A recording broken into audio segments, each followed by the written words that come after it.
ang mga kalabaw. Noong unang panahon, sa isang masukal na kagubatan, may apat na magkakaibigang kalabaw. Lagi silang nagkakasama kaya natatakot sa kanila ang ibang hayop. May isang tigre na gustong kainin sila, pero hindi niya magawa dahil lagi silang nagkakasama.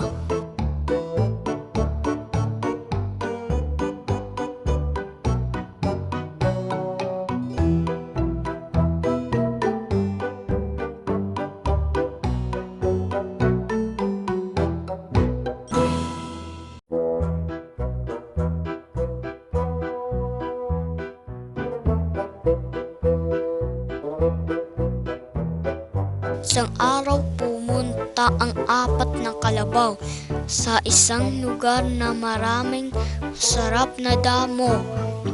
Habang kumakain sila, nagkaroon sila ng hindi pagkakaintindihan.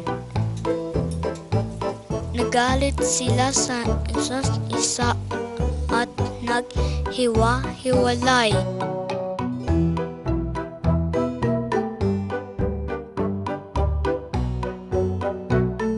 Masayang-masaya ang tigre dahil nakita niyang magkakahiwalay na ang mga kalabaw. Sinundan niya ang mga ito at isa-isa niyang inatake.